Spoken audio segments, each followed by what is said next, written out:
جنگ کا ماحول ہو، پاکستان کے اندر دہشت گردی ہو رہی ہو اور ہر طرف نفرتیں ہوں، اس میں اچھی خبر کا آ جانا بھی غنیمت ہے۔ اچھی خبر یہ ہے کہ پاکستان کی طرف سے اعلان کیا گیا ہے 5 روزہ جنگ بندی کا۔ افغانستان کے ساتھ جس طرح سے پاکستان کی جنگ جاری تھی، پاکستان کی طرف سے اپنی طرف سے یک طرف سے اعلان کیا گیا ہے کہ آج سے بلکہ گزشتہ رات سے 19 مارچ 2026 سے 24 مارچ 2026 تک جنگ بندی رہے گی۔ پاکستان کی طرف سے کوئی حملہ افغانستان پر نہیں کیا جائے گا، لیکن اس کے ساتھ ساتھ یہ بھی عطا تارڑ صاحب کی طرف سے کہا گیا ہے، اس کا اعلان عطا تارڑ صاحب کی طرف سے کیا گیا ہے کہ پاکستان کی طرف سے 5 روزہ جنگ بندی کا فیصلہ کیا گیا، اور یہ فیصلہ کیا گیا ہے ترکی، قطر اور سعودی عرب کی درخواست پر۔ ان 3 ممالک کی طرف سے پاکستان سے درخواست کی گئی تھی کہ آپ جنگ بندی کر دیں، تو پاکستان کی طرف سے جس طرح سے عطا تارڑ صاحب کہتے ہیں کہ پاکستان نے اس پر اپنے بھائیوں کے کہنے پر عمل کرتے ہوئے ان کے کہنے پر پاکستان نے 5 روزہ جنگ بندی کا اعلان کر دیا۔ تو دعا تو یہی ہے کہ یہ جنگ بندی اس کے بعد بھی جاری رہے۔ جس طرح سے پاکستان کی طرف سے ایک بہت بڑا حملہ کیا گیا افغانستان کے اندر، وہاں پہ پاکستان کے خلاف ایک تو سازشیں ہوتی ہیں، دوسرا پاکستان کے خلاف استعمال ہونے کے لیے ڈرون بھی وہاں پہ اسمبل کیے جاتے تھے، اس پر حملہ کیا گیا۔ تو افغانستان کی طرف سے کہا گیا، جس کا کئی اور لوگوں کی طرف سے بھی کہا گیا کہ پاکستان کی طرف سے یہ ظلم کیا گیا ہے۔ وہاں پہ تو منشیات کے لوگ موجود تھے، ریہیبلیٹیشن کے لیے ان کو وہاں پہ رکھا گیا تھا، ان پر حملہ کر دیا گیا اور 400 سے زائد لوگ جاں بحق ہو گئے۔ لیکن پاکستان کی طرف سے کہا گیا، عطا تارڑ کی طرف سے کہا گیا اور باقاعدہ اس حوالے سے کہا گیا کہ یہ سارا کچھ وہاں سے بولا جانے والا جھوٹ ہے۔ جس طرح سے طالبان کی حکومت عموماً جھوٹ بولتی ہے، کبھی ان کی طرف سے کہا جاتا ہے کہ پاکستان کی اتنی چوکیوں پر قبضہ کر لیا گیا ہے، اتنے پاکستانیوں کو گرفتار کر لیا گیا ہے۔ ایک تو پاکستان کا جہاز بھی مار گرائے جانے کی ان کی طرف سے خبر دے دی گئی تھی، وہ بھی جھوٹی تھی۔ اسی طرح سے یہ جھوٹ بھی بولا گیا ہے، اور D G I S P R صاحب کی طرف سے بھی اب یہ بیان سامنے آئے، وہ آپ کے سامنے رکھ دیتے ہیں۔ وہ بھی اسی حوالے سے بات کر رہے ہیں۔ ان کی طرف سے کہا گیا ہے کہ دہشت گردوں کو بچانا ہے یا پھر افغانستان کو، طالبان یہ فیصلہ کر لیں۔ ان کی طرف سے کہا گیا ہے کہ جنگ دہشت گردوں ان کے ہینڈلرز نے مسلط کی، اب ہم کہتے ہیں صبر کریں، پاکستان بات چیت کے لیے تیار، پہلے دہشت گرد ہمارے حوالے کرو۔ یہ ان کی طرف سے کہا گیا D G I S P R صاحب کی طرف سے۔ وہ کہتے ہیں کہ سویلینز کی ہلاکتوں کا پراپیگنڈا جھوٹ ہے، افغان طالبان کو ڈرون بھارت فراہم کر رہا ہے۔ وہ مزید کہتے ہیں کہ افغانستان میں دہشت گرد اور ان کے انفراسٹرکچر پر 81 حملے کیے گئے، کارروائی سے کراس بارڈر دہشت گردی اور سمگلنگ میں کمی آئی ہے۔ اب افغان طالبان رجیم کو دہشت گردی کی سہولت کاری کی قیمت ادا کرنا ہوگی۔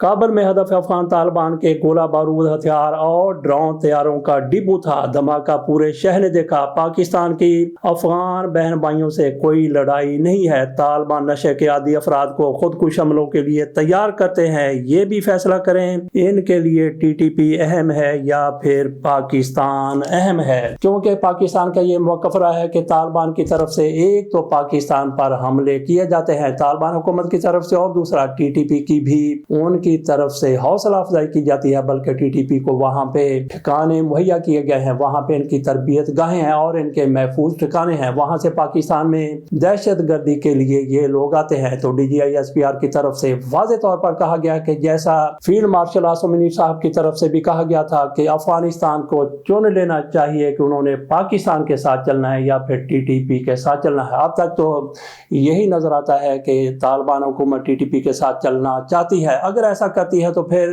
نتائج ان کے بھی سامنے ہیں اور پوری دنیا کے بھی سامنے ہیں۔ دعا ہماری یہی ہے کہ جس طرح سے پاکستان کی طرف سے جنگ بندی کی گئی ہے 5 دن کے لیے، یہ آگے بھی چلتی رہے۔ تو مشرق وسطیٰ کے حوالے سے تھوڑی سی بات کر لیتے ہیں۔ ٹرمپ کی طرف سے ایک مرتبہ پھر ایران کو دھمکی دی گئی ہے کہ مکمل طور پر تباہ کر کے رکھ دیا جائے گا۔ ایران کی طرف سے جس طرح سے دبئی بلکہ متحدہ عرب امارات کی گیس فیلڈ پر حملہ کیا گیا ہے، یہ ان کی طرف سے کہا گیا گیا امریکہ کی طرف سے کہا گیا یا پھر UAE کی طرف سے کہا گیا کہ ہماری گیس فیلڈ پر حملہ کیا گیا ہے. ویسے ایران کی طرف سے عموماً ایسی خبروں کی تردید کی جاتی ہے. وہ کہتے ہیں کہ ہم اگر حملے کرتے ہیں تو پھر وہاں پہ حملے کرتے ہیں جہاں پہ امریکہ کے مفادات موجود ہوتے ہیں, امریکی ہوائی اڈے ہیں یا پھر امریکی فوج وہاں پہ موجود ہے. لیکن اب یہ بات سامنے آئی ہے کہ گیس فیلڈ پر حملہ کیا گیا. قطر میں بھی ایسا ہی ان کی طرف سے متحدہ عرب امارات کی طرف سے حملہ کیا گیا. اب قطر کی طرف سے کہا جا رہا ہے کہ ہم بھی ریٹیلیٹ کریں گے.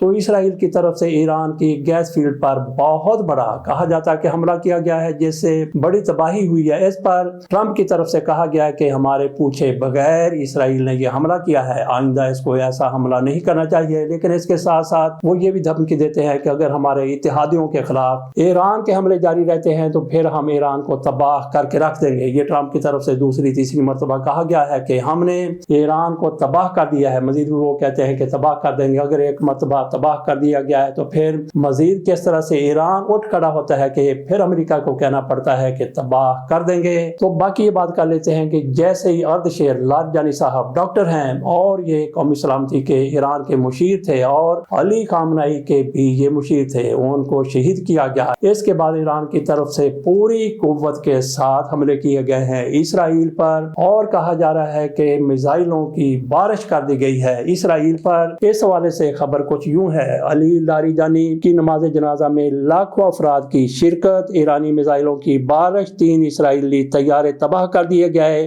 اسرائیلی فضائی حملوں سے ایرانی انٹیلیجنس منسٹر شہید ہو گئے. یہ بھی بات سامنے آئی ہے کہ ایک اور ایرانی منسٹر کو شہید کر دیا گیا ہے. یہ انٹیلیجنس منسٹر تھے جن کو شہید کیا گیا ہے, حملے میں شہید کیا گیا. اور یہ لاریجانی صاحب کے بعد ایک بہت بڑا نقصان ہے. اس سے پہلے غلام رضا سلیمانی کو بھی شہید کیا گیا تھا, وہ بسیج فورس کے کمانڈر تھے. اس حوالے سے مزید بھی آپ کے خبریں سامنے رکھ دیتے ہیں. قاتلوں کو علی لاریجانی کی شہادت کی قیمت چکانا ہوگی, یہ ایرانی سپریم لیڈر کی طرف سے کہا گیا ہے. انتقام لیں گے, یہ صدر پزشکیان نے کہا ہے. بیلسٹک میزائل بڑا چیلنج ہے, یہ یاہو کی طرف سے ایک مرتبہ پھر کہا گیا ہے. ایٹمی پاور پلانٹ پر حملہ خطرناک ہے, یہ قطر نے کہا ہے. ایران کی طرف سے باقاعدہ کہا گیا ہے کہ ہم نے ایسے ہتھیار استعمال کیے ہیں جو پہلے استعمال نہیں کیے گئے. اور اس کے ساتھ یہ بھی دعویٰ کیا گیا ہے کہ 200 اسرائیلی اس میں زخمی ہوئے ہیں جبکہ 2 مارے بھی گئے ہیں. جس طرح سے ایران کی طرف سے اسرائیل کو نشانہ بنایا گیا ہے, کہا جاتا ہے کہ جہاز بن گورین ایئرپورٹ پر نشانہ بنے. تل ابیب کے کئی علاقوں میں آگ بھڑک اٹھی. بیت شمیش اور ہولون میں بھی تباہی ہوئی ہے. یہ بھی بتایا جا رہا ہے کہ لاریجانی اور دیگر شہداء کی نماز جنازہ انقلاب اسکوائر پر ادا کی گئی. سعودیہ قطر امارات کی تیل تنصیبات کو نشانہ بنایا گیا. یہ ایرانی نیوی کمانڈر کی طرف سے کہا گیا ہے. دبئی ایئرپورٹ کے قریب بھی دھماکہ ہوا ہے. لڑاکا طیاروں کی پروازیں, 2 ڈرون مار گرائے, یہ سعودی عرب کی طرف سے کہا گیا ہے. امریکی جہاز جرالڈ فورڈ جنگ چھوڑ کر واپس روانہ ہو گیا اور یہ دوسرا جہاز ہے, کہا جاتا ہے کہ اس کو بھی نقصان پہنچا. اور 600 وہاں پہ جو سپاہی تھے, اس پر فوجی تھے, ان کے بسترے جل گئے. اچانک سے آگ بھڑک اٹھی.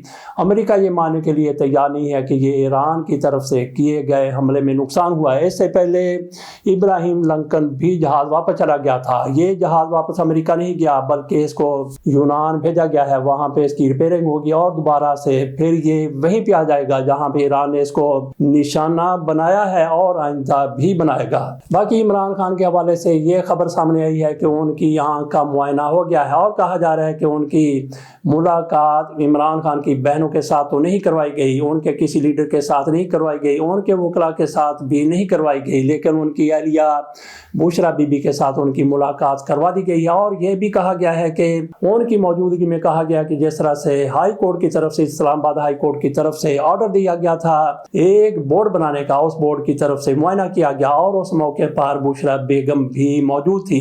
باقی اڈیالہ جیل میں ملاقاتوں کا سلسلہ شروع ہو گیا ہے. قیدیوں کے ساتھ ملاقات ان کے لواحقین کر رہے ہیں اور اپنے پیاروں کے لیے جو وہاں پہ قید ہیں ان کو کوئی مٹھائی دے رہا ہے, کوئی کپڑے بھیج رہا ہے اور کوئی دیگر تحائف ان کو بھجوا رہا ہے. لیکن اگر ملاقات نہیں ہو رہی تو عمران خان کی ملاقات نہیں ہو رہی. بہرحال یہ تارڑ صاحب کی طرف سے کہا گیا تھا, تارڑ صاحب کی طرف سے کہا گیا ہے کہ جمائمہ کا ٹویٹ سامنے آیا. انہوں نے کہا کہ میرے بیٹوں کی عمران خان کے ساتھ ملاقات ملاقات نہیں ہو رہی. انہوں نے کہا کہ عید پر ان کی ملاقات کروا دی جائے گی. یہ طارق صاحب کی طرف سے کہا گیا. دیکھتے ہیں کہ یہ طارق صاحب کی طرف سے چال ہے یا پھر واقعی عمران خان کے بیٹوں کی ان کے ساتھ ٹیلی فون پر بات کروا دی جاتی ہے. اس کا انتظار رہے گا.